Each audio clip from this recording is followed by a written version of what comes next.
In the restless tapestry of the 1930s, the world stood at a crossroads.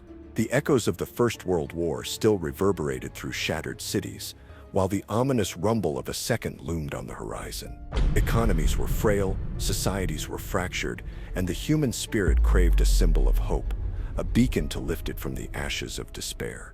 It was in this fragile moment that the skies became a theater of dreams, where airships, those majestic titans of the heavens, floated with an elegance that captivated hearts and minds.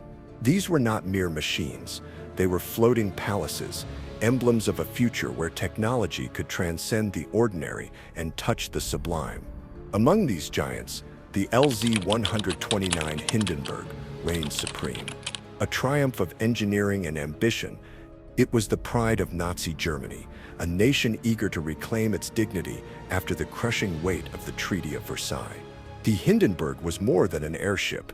It was a bold declaration to the world. Ladies and gentlemen, we are unbroken and we will soar. Must destroy the chain that ties the whole misery of American politics together. And that chain is the United States Constitution.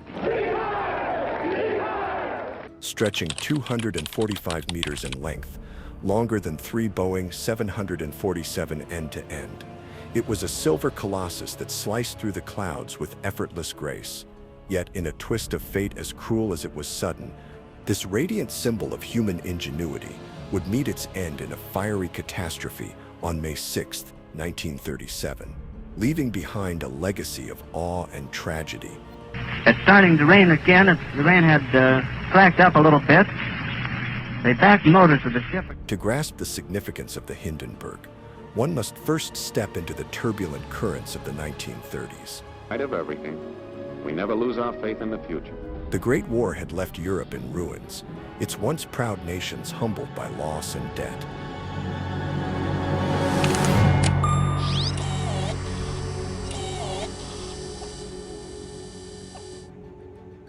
The Treaty of Versailles, signed in 1919, had shackled Germany with reparations and restrictions, stripping it of its military might and sowing seeds of resentment. Yet, from this humiliation sprang a fierce determination. Barred from rearming its ground forces, Germany turned its ingenuity upward to the skies, where airships became its new battlefield of prestige. The Zeppelin Company, a pioneer since the days of Count Ferdinand von Zeppelin, had long been synonymous with airship innovation. By the 1930s, these vessels had evolved from clumsy experiments into the epitome of luxury travel. Over Newark's famous auto skyway, the airship was hailed by thousands who little dreamed it was their final glimpse of the Hindenburg.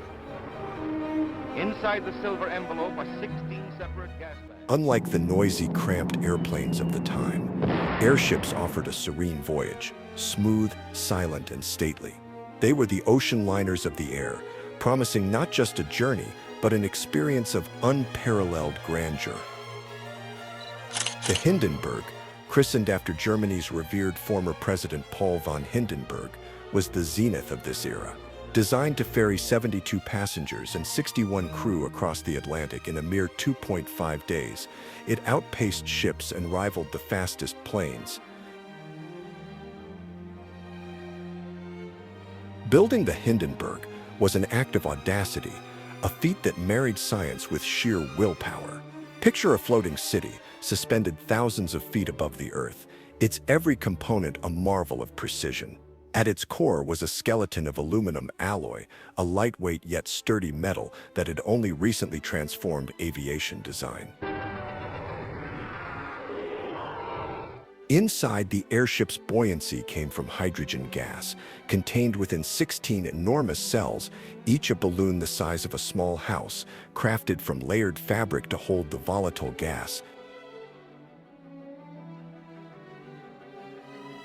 Hydrogen, lighter than air, was the key to the Hindenburg's flight, filling its vast interior with enough lift to carry it skyward.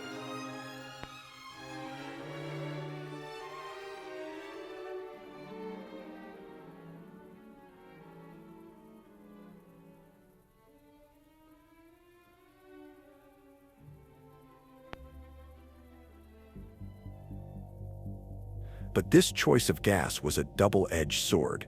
Hydrogen's flammability was well known, a risk that cast a shadow over the airship's brilliance.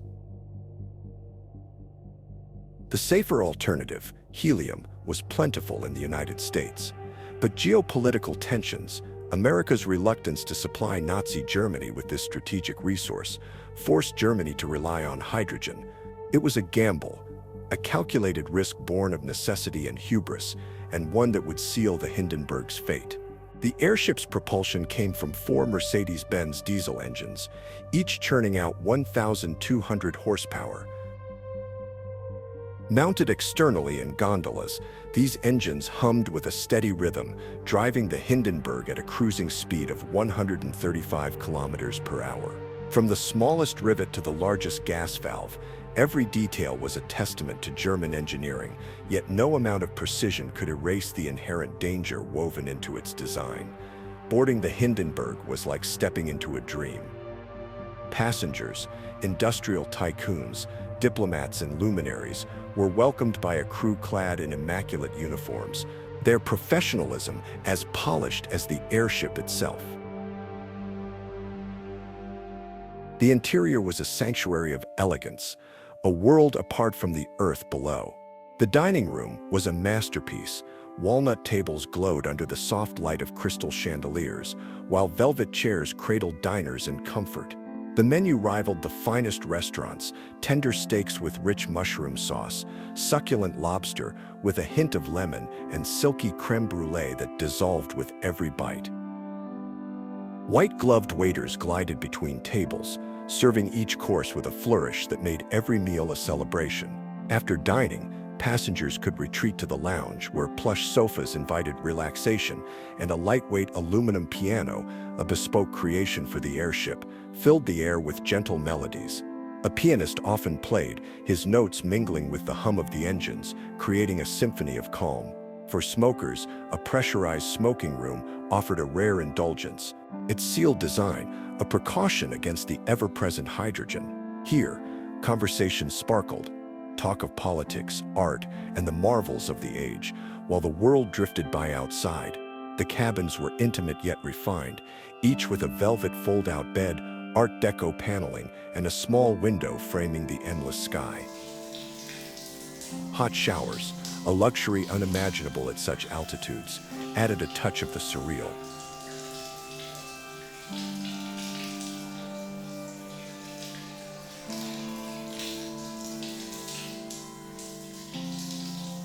The sensation of floating, weightless and timeless, made the Hindenburg feel like a universe unto itself. One passenger later wrote, "It was as if we had escaped time. The Hindenburg was a cocoon of peace, a fleeting paradise where the troubles of the world could not reach us." Yet beneath the veneer of perfection, unease lingered. The crew, though skilled, occasionally murmured about minor hydrogen leaks, quickly repaired, but never fully dismissed.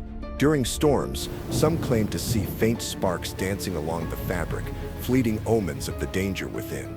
The Hindenburg was a marvel. Yes, but it was also a gamble, a fragile balance between brilliance and catastrophe. Pride, both personal and national, silenced these doubts, pushing the airship onward despite the risks. Besides passengers and mail, the ship carried a great variety of cargo, ranging from canaries to automobiles, airplanes, and heavy machinery. An engineer later reflected, "We knew the stakes. Hydrogen gave us wings, but it could also burn us to ash. Still, we believed our ingenuity could outwit fate." Only 157 rigid airships were ever built, and Germany built 138 of them. England built 16, and the United States only 3. On May 6, 1937, the Hindenburg approached Lakehurst Naval Air Station in New Jersey after a flawless transatlantic flight. The sky was ablaze with the hues of sunset, and a crowd, families, journalists, and onlookers gathered to witness the spectacle. It was 7:25 p.m. and the airship hovered, preparing to moor. But the weather was unkind. Heavy rain had soaked the ground, and gusty winds tugged at the massive craft. The crew, undeterred, lowered the mooring lines. At 7:42 p.m., disaster struck.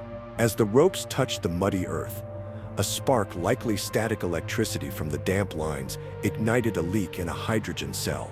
In a heartbeat, 200,000 cubic meters of gas erupted into a roaring inferno.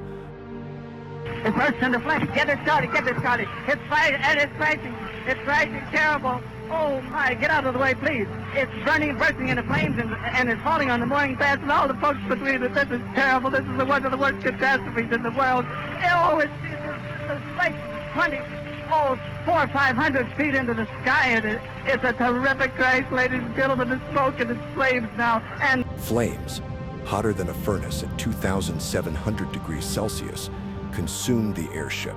Aluminum buckled and melted, fabric vaporized, and the silver giant collapsed in a torrent of fire. Passengers and crew scrambled in chaos. Some leapt from heights of 60 meters, others were swallowed by the blaze. In a mere 37 seconds, the Hindenburg was a twisted wreck. hardly breathe. I'm going to step inside while I cannot see it. Charlie, that's terrible. I said. Oh my God. Oh Jesus. Of the 97 aboard, 36 perished along with one worker, all on the ground. The world recoiled in shock. The tragedy etched into history by Herbert Morrison's anguished radio broadcast. Oh, the humanity. Today, modern airships, like the Airlander 10, buoyed by helium and cutting-edge design, hint at a revival, a whisper of the grandeur that once ruled the skies. Would you dare to soar again, peering through windows at a world below? Or does the Hindenburg's ghost still murmur a warning? The skies await your answer.